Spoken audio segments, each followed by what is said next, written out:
I had over 3,000 people that subscribed to that YouTube channel before the first episode even released. I was like, how are these people subscribed to something they haven't even seen? That was how powerful that niche was. I teach everyday people how to turn their skills into income and build a life that works for you, not just your job. If you're new here, I'm going to tell you, I run other YouTube channels, and one of my YouTube channels just hit 1 million views. I run a YouTube channel called Kids Black History. The channel is educational content. We teach them about the continent of Africa. We teach them about inventors, creators, and so much more. All about Black history content. It's all about representation. It's all about uplifting children. And that's what Kids Black History and my channel is all about. It brings a lot of value, not just to parents, but also to educators, schools, and much more. So I had massive motivation on why I even started Kids Black History and that channel. It was 5 years ago now, we're in 2025, and this channel started in the lockdown period actually of 2020. It was a crazy time where people realized that the curriculum in schools wasn't representative of the students and just wasn't diverse enough for our students in the classroom. And as a parent at home with my then 5-year-old, I needed to educate her and teach her about Black history and yeah, just so much more.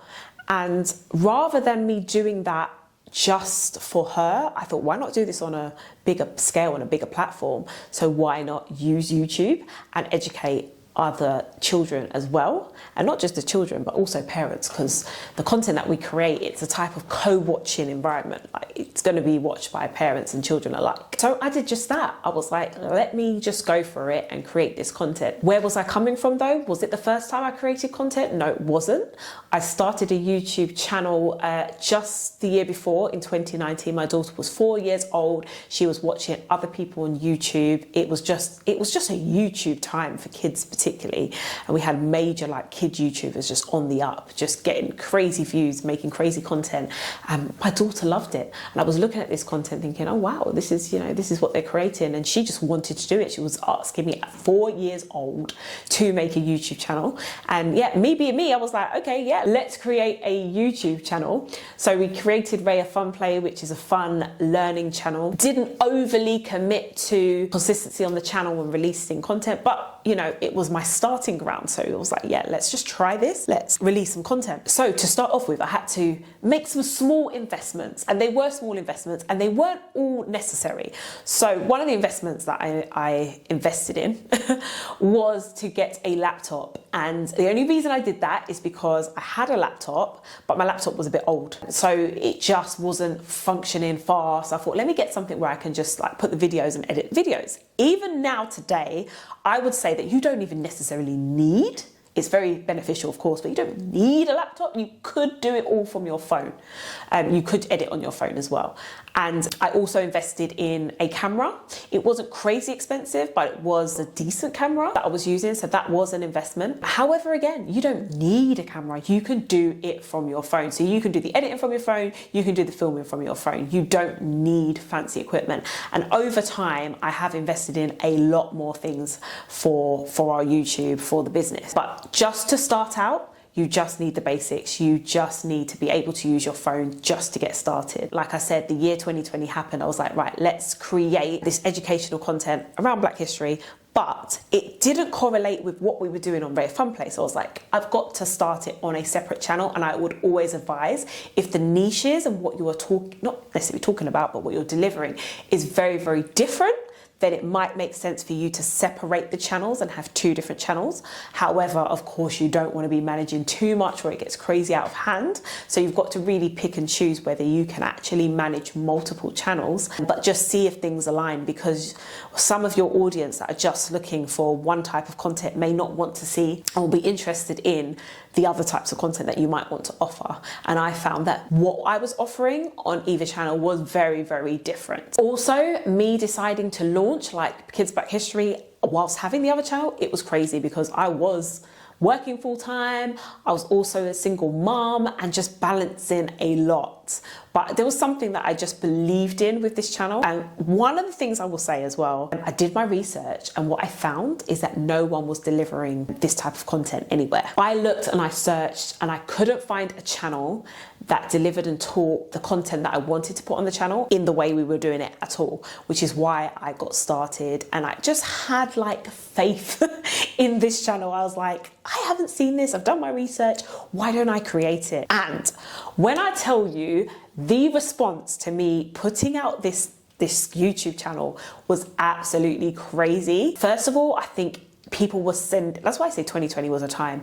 People sent it out in like WhatsApp groups, and everyone just went crazy in terms of sharing it and subscribing to it. And when I say subscribing to it, I had over 3,000 people that subscribed to that YouTube channel, Kids Black History, before the first episode even released. I'm calling them episodes because it is like TV show style content. So can you imagine how overwhelmed I was? I was like, how are these people subscribed to something they haven't even seen? That was how powerful that niche was. I'm going to get into that in another video. If you want to know a little bit more about how I got 3,000 people, I can go into that in a lot more detail, and how we managed to get that niche down, how we did. And I say we, I'm just talking because I have more of a team now. Also, my daughter, she's the face of Kids Black History. She delivers the content on the channel. So that's why I say we. So yeah, it was absolutely crazy. It also went in a newspaper, one of our national newspapers here in the UK as well. So just to see everything that was happening around this, I was like, wow, pressure, release the first video, and like, what if everyone doesn't like it? That was the pressure that I was under. However, luckily everyone loved it. And here we are today, 5 years later, still releasing content. So yeah, absolutely amazing. One of the things I want to say as well is that what has made this so successful, where we are today, hitting 1 million views on one of our videos, is because of the value that Kids Black History and this content actually brings to our audience. We are delivering educational content, so that's always a plus. If you are creating just YouTube in general, what you're delivering has to give value to your audience. What is it? Is it that you're making them laugh? Is it that you are teaching them something? Is it that it's going to help people with something? It just has to be of value, and our content is something that can even be used in classrooms, and is being used in classrooms and schools around the world, which is absolutely crazy. From when I just had the idea and now it's in classrooms across the world, it just, yeah, it blows my mind. But it does give educational content, and that's why we have the audience. That's why people are watching to this day. So we've got videos on there that are however many years old within that 5 year period, and it's still giving value. Just because we released it 2 years ago, 3 years ago, it's giving value. And this particular video is on African zebras that has just hit 1 million views. We didn't record it yesterday, so this video has been creeping up, and eventually has hit that 1 million mark. And how YouTube works, it's confusing. It does confuse you, but please, when you are releasing content on YouTube, just release your content and have faith. If you have quality content, those views will come, and it will fluctuate. So you'll have times where it will sit on 20,000 views, and then you might see it's gone up by a few thousand. But YouTube will then promote your content. It will go into the home pages of people, subscribers, and just new people. Yet new audiences will see that video, and they will, they would also subscribe, they will like, etc. And they will watch it, and they will get those views up. And that is how we have hit 1 million views, however many years later, which is crazy. And we have had this channel for almost 5 years and but we have now. We hadn't hit 1 million views on one solo video. We've got millions of views on the channel, but to hit 1 million on one single video was a goal that we were trying to achieve, and now we've done it. So incredibly proud of that achievement, and here's to more millions of views on our content. If I think about the strategy, just having this successful channel and just to get into that road of hitting those views, one of the main things that I will give you is having consistency on a channel that you are building is really, really important. So with our Kids Black History channel, when we released this content, I really stuck to a strict schedule, and I said, I'm going to release a video of educational content that is going to deliver, in our case, Black history lessons to children. And I stuck to the age range of the content that was consistent with that. I stuck to a range of topics that we would deliver on. It didn't stray off. We stuck to those topics and released a video every single week at the exact same time and on the same day. So for us, we chose Wednesdays at 4 o'clock, and we stuck to that. I stuck to that to a T for almost 3 years. The only time I stopped to that exact schedule was because I was having a baby. And yeah, it got crazy being a single mum, then becoming a single mum again, and then having to manage the YouTube and the schedule. And yeah, I didn't want to go to burnout. But from doing a video at the same time every single week, it really grew the channel. It really allowed the audience to know exactly when you're releasing your content, and that's what your audience want. That's what they love. They want to know exactly when you're coming back with a video. It really helps them, really helps you grow. So definitely be really, really consistent. And if I was to go back and start all over again, I wouldn't say even more consistent, but I would have an extra day. I would go from 1 video a week, I would definitely do 2, because the more you give, the more you get. So, that 1 million views, that might be hit a lot faster if I had released 2 a week. And what I'm going to say, guys, is that having a YouTube and having content that just gives so much value, it